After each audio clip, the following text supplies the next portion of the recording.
everybody. Welcome to the session today. We're going to have a little bit of fun while we're earning some PDUs to talk about a new topic. Maybe you have not thought of it this way before, but with the echo chamber, it is more than just politics. We certainly hear enough about that in politics, but I'm talking about the echo chamber at work and in our professional, but also in our personal lives and how we can overcome that. If you're managing projects, if you're managing teams, if you work from home, or if you have even friends, if you talk to anybody else, you are susceptible to getting drawn into that echo chamber and getting affected by it. So we're going to talk throughout this session today about don't let yourself, about how not to let yourself get pulled into the echo chamber. On the slide today, and if you all don't see the slides, please send in a chat or a Q&A and let us know. You have a link there to a handout. Everything that I'm going to present today is on a nice one-page handout, all summarized. It's better than getting the slides, in my opinion. So you'll have that as a reference. In addition, on that handout are some other additional readings that I'm going to reference as well throughout this talk. So, please feel free to go out and get that. Also, as I talk, I'm going to monitor the chats and the Q&A boxes. I do see those. So I'll answer any questions as they come along throughout as well. So if you can move to the what is an echo chamber? Thank you. Yep. Okay, so what is an echo chamber? So let's just define these terms and make sure that we're all talking about the same thing. So an echo chamber, by definition, is a closed environment in which beliefs are amplified by repetition and limited input. It's also an environment where existing views are reinforced and alternative ideas are not considered. So basically it's a false premise that we keep hearing over and over again, and so it amplifies. It keeps amplifying itself until it becomes fact, until it becomes, the truth. And the news is famous for reporting certain themes over and over and over again and repeating those themes. And that leads to post-truths. And what is a post-truth? A post-truth is where people are influenced more by their emotions and by their beliefs than by the facts that they are presented. So we're going to make sure, we're going to discuss this to make sure that our careers and our personal lives, hopefully, maybe, are not adversely affected by this. So we're going to explore 3 areas where the echo chamber can affect us at work, and that is with teleworking, with managing teams, and with friends and coworkers. Okay, so next one, where it says echo chambers and teleworking. When you are teleworking, the echo chamber is magnified because the loudest voice when you're a teleworker is often your own. I mean, who else are you going to run into, right? So you're working remotely or you're working from home, and so the loudest voice is that one that's just echoing in your head. So you're hearing the same thoughts, the beliefs, the patterns, right or wrong, you're hearing those over and over again. And because we're not in an office, our feedback is often delayed. We have no body language. We have no instant feedback. We don't run into people in the hallway. We don't get that feedback. And the feedback that we do get has less variety. We have less diversity. We're not running into the wider variety of people that we do have, and so we have less diversity. And I'm not talking about just cultural or ethnic diversity, although that is important, of course. But there's also other types of diversity. We're talking about diverse skills, perspectives, experiences, backgrounds, even hobbies. All of that together brings in our, includes all that feedback and the perspectives that we gain and the inputs that we get from other people, hearing those other perspectives. So we have far less variety. We also have less exposure to the diversity of perspectives. Because we have less exposure, when we finally do get input, we might be more sensitive to it because that feedback is not what we expect. Especially if we're caught by surprise, we're going to be a little more reactive and a little more defensive about that. And so, so we are more sensitive to it.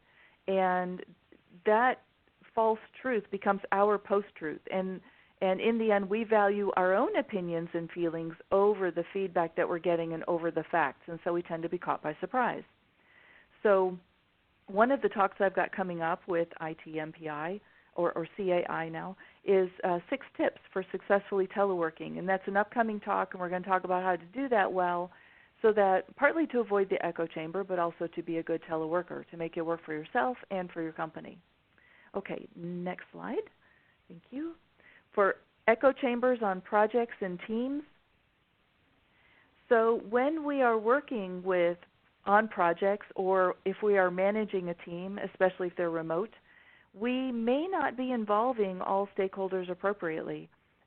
Oftentimes, and if I were to ask you, are you bringing in everybody who needs to be involved? Are you appropriately involving all stakeholders? I can hear your answers right away. You're like, well, of course I am. Well, maybe, maybe not. Some organizations are definitely better at it than others, but oftentimes key players don't have a seat at the table. You know, the old expression, they don't have a seat at the table. IT may get involved later than they should. They should be involved from the very beginning on many projects. HR, oftentimes human resources or the HR department are not included on projects that do involve personnel. I've worked with companies who are large in the mergers and acquisitions field, and in M&A, HR is not even present. It's just expected that they're going to implement the policies that are developed afterwards, and they're just kind of at the mercy of everything, of what everybody else is deciding during the project. That's a problem. Also with stakeholders, are you involving opposition stakeholders? Your opposition stakeholders are those who are opposed to your project. They can have some very valuable inputs. Now, you have to assess, is this person against your project or fighting your project or giving some problems? Are they presenting those problems because they have different viewpoints and they can see a valid reason why this isn't working? Or are they just resistant to the change that your project is introducing? If they are resistant, there is another talk that I did with CAI called Surviving the Chaos of Change, and we talk about the 4 levels of resistance there, and if you go listen to that, it might give you some good ideas on how to overcome that. But otherwise, your opposition stakeholders can have some very valuable input that we need to account for. External stakeholders, same thing. We may not always try to reach out to those people outside our organization or outside our department. And also stakeholders include those who are perceived to be impacted by your project, whether or not they actually are. But if they think they are, then you need to involve them in some way. And so we're not getting their feedback, we're not getting their input and their perspectives, and that can lead to an echo chamber problem. Whether it be other departments who think they should be involved, even if they're not impacted, special interest groups. Again, these could be inside or outside your organization. So when we're dealing with projects and teams, we do need to involve all stakeholders appropriately. Another talk with CII that I did have was making teleworking and virtual teams work. So if you're managing remote teams, then that may be it. Hi there, I hope you enjoyed that last clip. My name is Michael Malutis, and if you'd like to watch the full 60 minutes of that last webcast, while also gaining complete unlimited access to our entire library of IT learning, simply visit our subscribe page at greatpro.org/subscribe.